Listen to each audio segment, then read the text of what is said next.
Are you thinking about moving to Thailand but not sure because you're feeling a bit stagnant? Well, in this video, I'm going to share with you how I moved to Thailand, why I moved to Thailand. I'm going to give you a breakdown of costs that I spend monthly and how you could take those costs, figure them out in a very logical way to see if moving to Thailand is right for you. And hopefully this video inspires you to take action, to not be stagnant anymore, and to do something that will ultimately change your life. So let's get into it.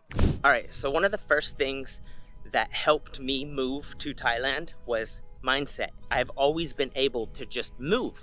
And since I was a young kid, I grew up in Santa Cruz, California.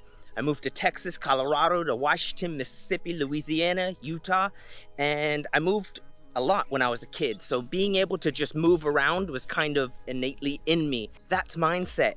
Being able to just get up and go, do something that's uncomfortable, doing something that's different, and just having the courage. Most people do not make moves dramatically to a whole nother country without knowing the language, knowing the culture, or anything like that, without believing in themselves. Believing in yourself is extremely important. That's probably the number one key that helps someone change and adapt a new mindset, right? Is belief in yourself.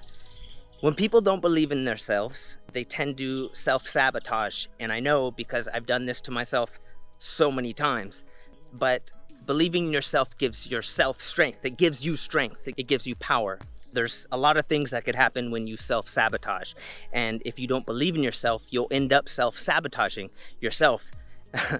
And so that happens. That's why belief is so important. That's why mindset is so important. And it's a continuous thing. It's not like it happens and you have a good mindset and it's just set forever.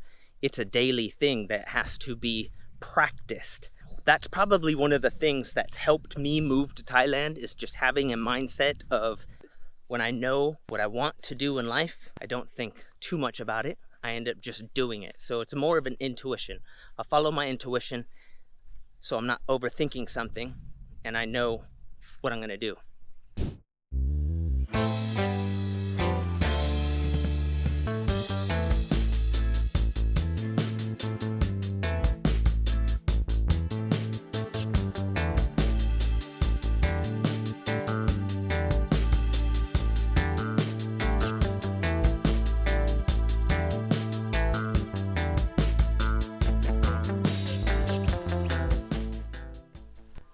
I went to the beach, I found the beach, but I decided to find this tree and hop up in the tree. Now, I'm right near the beach, check it out. That is beautiful. And here I am. So rent, I pay about 6,000 baht for a small, I guess it's a bungalow, little house, and 6,000 baht for that. Next, I pay less than 500 baht for electricity. Now, if you're using an AC, an air conditioner unit, you're gonna pay probably anywhere from 1,000 to 2,000 baht a month for that. So 6,000 baht for your house, 500 baht for electricity. Depending if you use an AC or not, it can go up to 2,000 baht. Water can be anywhere from 60 baht to maybe 200 baht, depending how much you use, depending where you're at, what province you're at, what the landlord is charging you, and that varies. For me, I've paid 60 baht all the way up to 120 baht, depending how much I use. So that was water and electric. Next, you probably want to go with transportation. In other provinces, I think a normal price for renting a motorbike is around 2,500 baht a month, and I just checked recently here in Koh Samui how much that price was, and it started at 3,000 baht a month. And then it went up depending on what the CCs were for the bike you wanted to rent. And so there's that cost, as well as gas. You could probably pay, depending again on the size of the bike and the CCs, starting maybe 60 baht for filling up your tank, all the way up to, you know, a few hundred baht. 200 baht, depending on the size. Maybe sometimes I pay 120. That is on a 125cc. but depends on the bike you choose, will depend and vary. So I'll say 60 baht to 100 baht every time I fill up. Maybe it's once or twice a week, depending how much I drive, how far, and where I'm going. So there's that price in gas, that price in a motorbike. Next is food. I want to say anywhere for one meal is around 60 baht. So you can pay 60 baht for a meal of rice and curry, or rice, fried rice, and whatever that will be.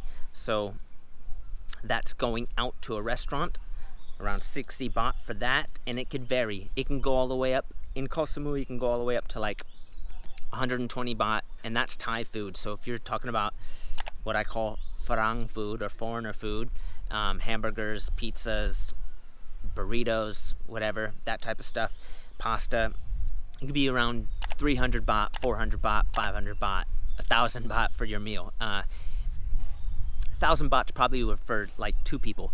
But if you're on a budget and you're looking to cheaply spend, I'd say 60 baht is nice. If you get out of tourist destinations, you could probably go with 40 baht for rice and curry. And that's if you're going out of a restaurant. Now, if you want to buy groceries, it might be a little bit cheaper, but it's not that much cheaper. You probably spend similar price buying groceries compared to paying at a restaurant. Street food is also pretty cheap.